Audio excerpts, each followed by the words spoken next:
In 2015, I, 18 at the time, met, let's just call him Ryan, 20 at the time, on OkCupid. We talked for a month or two and then went on a few dates, and after 2 months, we had our first kiss and became official. He had moved to my state from California and told me it was because of a bad breakup with his ex of 3 years. I didn't really dig for more info, stupid, because it seemed to just upset him, and I was like, the past is in the past. We take things slow because he was a good old-fashioned kind of man, and I loved it. He opened doors for me, which is a really low bar to have, but was the first time anyone had ever done so for me, so I was smitten. He genuinely cared about my interests and my well-being, and even cooked and would bring me lunches sometimes. Fast forward to January 2016, my grandmother is in the hospital. He took off work and stayed by my side the whole time, only leaving to make food runs or runs to my parents' house for things we needed. Sadly, on the third day my grandmother passed. I stayed at his place, and he had to force me to eat because I was just so depressed I didn't want life to just go on without her. My mother recommended I move in with him so I could have the best emotional support. Eventually, after lots of care and therapy, I got better, but was still very depressed. Then disaster struck again in March when I got a call from my mother and she asked for me to put Ryan on the phone. His face got grimaced and he just said, "Okay, I understand," then handed the phone back to me. My mother then tells me that my grandfather, who had moved in with her after my grandmother's passing, had also passed away. She and my family had come home from a baseball game and had found him in the backyard. He couldn't live without my grandmother anymore. Ryan had gotten very close to my grandfather in the few months between my grandmother's passing, and my grandfather would often call him to spend time together because he wasn't used to being alone. So the death took a toll on him as well. A few months passed, and everything just felt gray. Then May came up. Ryan took me to where we had our first date, and he proposed. I thought that I had won the jackpot, and now instead of always feeling down, I had something to look forward to. But here is where things get weird. After he put a ring on it, his attitude changed. He started not liking me hanging with my friends without him. He became jealous of my male coworkers, insisting that they liked me and constantly tried to get me to quit. Just possessive in general. Things only got worse when I had a false positive pregnancy test. We were so excited to be expecting a baby. We had already had names picked out and decided to put the wedding on hold and put our focus on buying a house for our now growing family. A week or so later, I just felt off. Something told me to take another pregnancy test, which came back negative.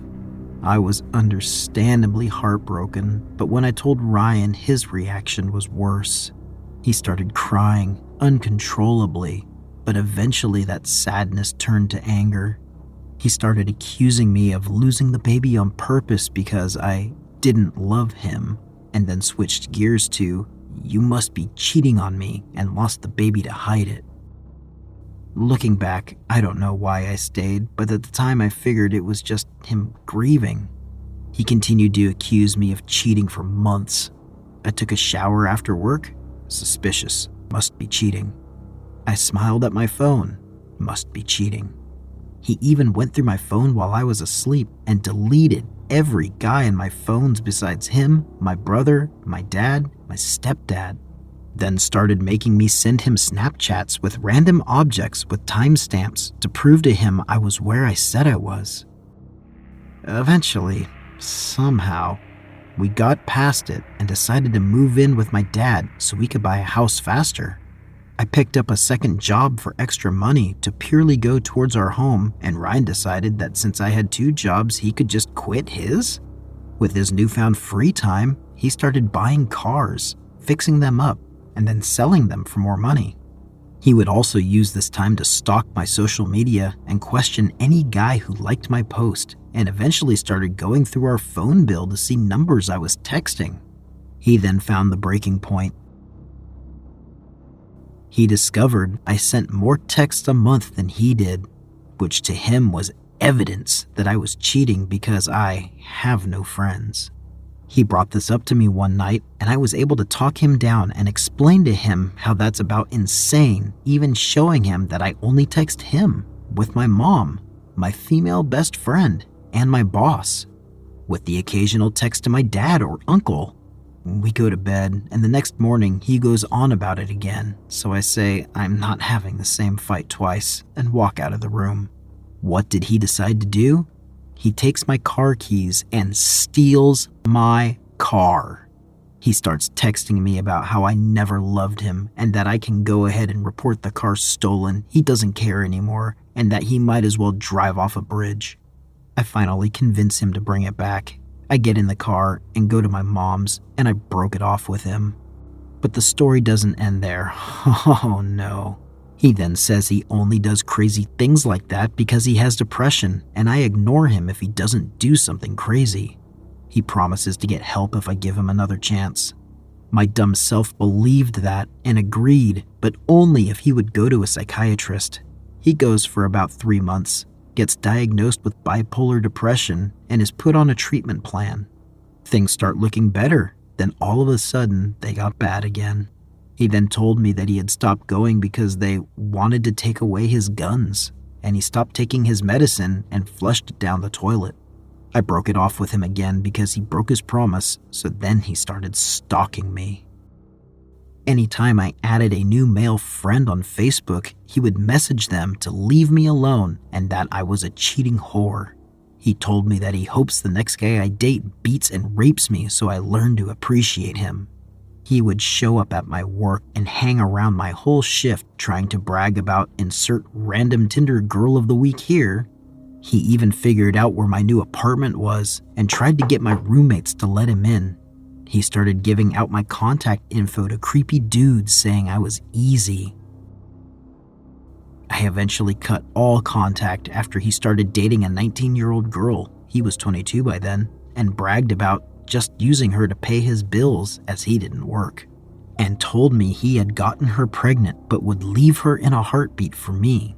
After I had cut contact, I did a little research and found the real reason he left California. He stabbed his ex's brother for trying to defend her after she broke up with him. He also had several domestic abuse charges in 3 other states and had a few warrants for his arrest. I ended up feeling bad and sending the girl the screenshots of the info I had found, as well as the text he sent me about using her. She didn't believe me and said I was just his crazy jealous ex. Ugh, kids. And then blocked me. Far as I know, they now have 2 kids, and she is the only one who works. But yeah, Ryan, let's not meet. So, I have this coworker who was pretty much like a father to me. He used to be protective and supportive. Now that we are all in quarantine, we are all doing home office, and things started to get a little bit weird.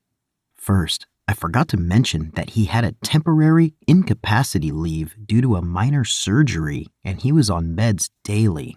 One day, out of the blue, he sent me a WhatsApp message that said something like this: "Hey, it's 1 p.m. and I am just waking up.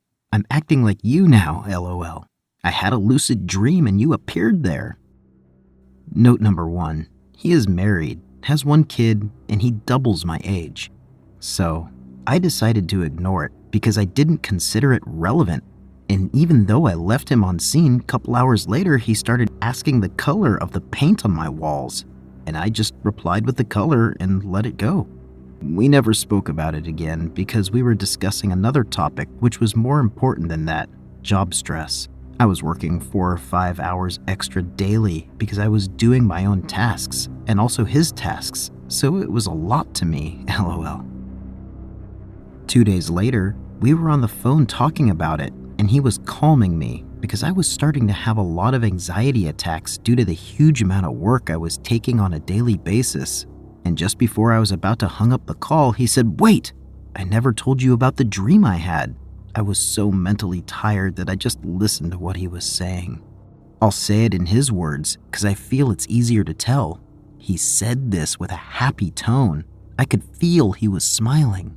As I told you before, I had a lucid dream, and I was in your bedroom last night, and it felt so real.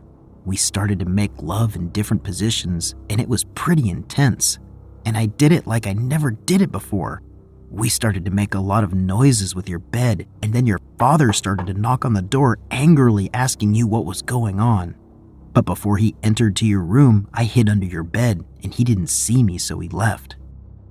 I couldn't believe what I just heard, so I just hung up the call, and I sent him a text saying that I was pretty angry and disgusted to what I just heard, and he just replied with, "I am sorry. I will say my mind to stop those thoughts." I still can't believe he said that, and I feel really disappointed because he was like a father to me now. I see all of his actions in the past just to get to this point. I have no words to explain the disgust I feel in this moment, but I needed to get it off my chest.